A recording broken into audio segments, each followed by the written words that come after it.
confused. I was scared. On the way to the abortion clinic, I was even talking to God, and I was telling God, you know, God, I'm not really going to do this. There's going to be sidewalk counselors in the front of the abortion clinic, and I'm going to go to them and I'm going to hug them, and they're going to tell me everything's okay. But when I pulled up to that abortion clinic, there were no sidewalk counselors. Sidewalk counselors are so important because my daughter would be alive today if there was just one person out there. I was just seeking help. I was so desperate. When I walked into that abortion clinic, it felt like I was part of a herd with a $sign on my face and a number on my back. I was crying. I was inconsolable. I couldn't even engage in simple conversation. They called me back.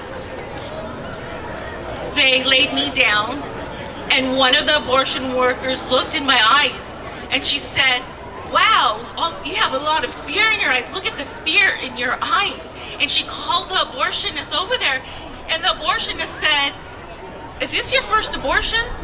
And I said, yes, it is.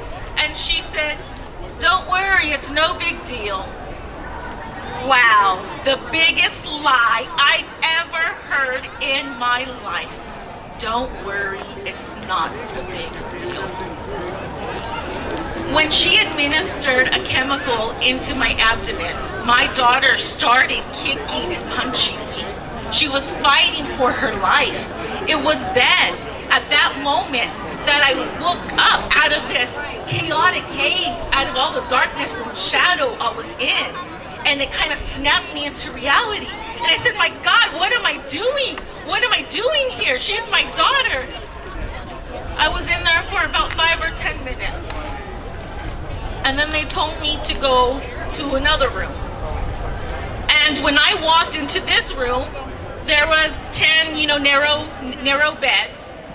They had us stacked like sardines, one after another in row, and there was women there.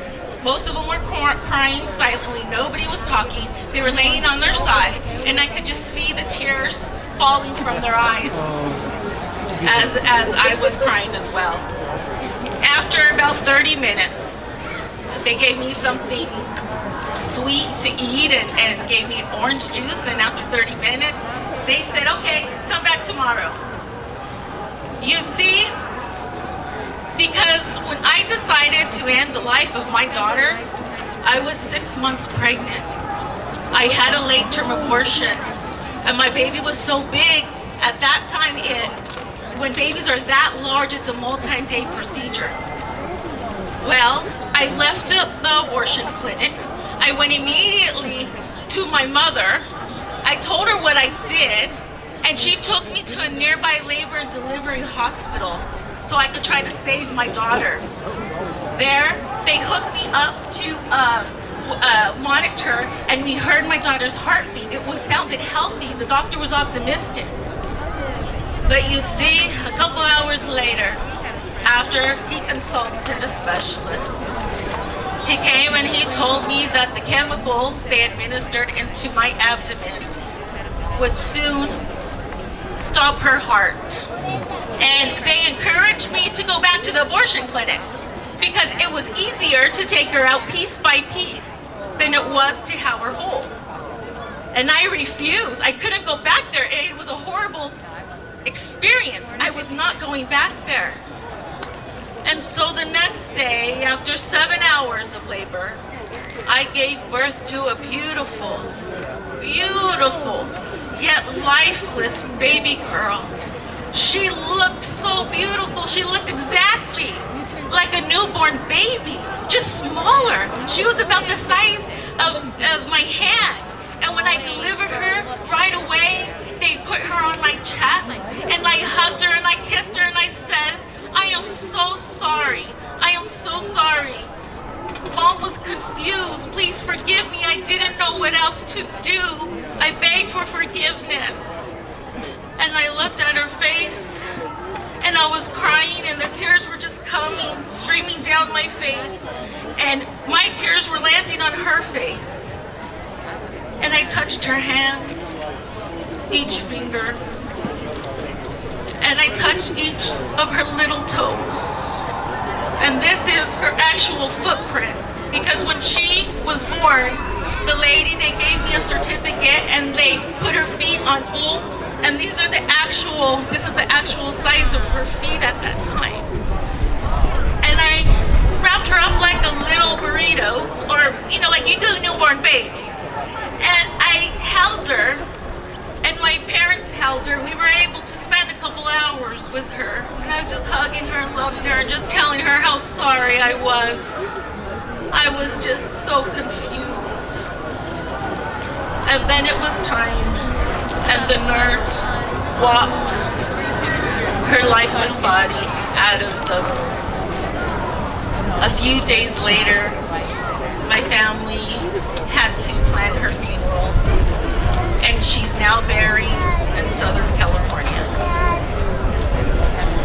I had to tell my 7 children that the same mother they knew who loved them, that the same mother they knew who was overprotective of them, was the same mother that ended the life of their sister, the same mother that robbed them from bonding with her, dancing with her, loving her. I stopped countless generations from ever existing. But I stand before you today through the grace of God because He has healed me.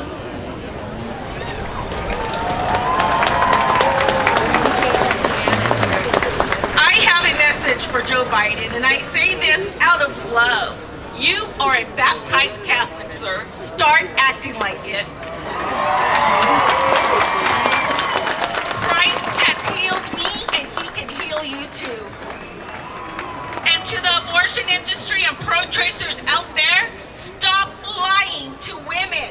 Stop telling us abortion is a quick fix, because it's not. Stop treating us like we're weak.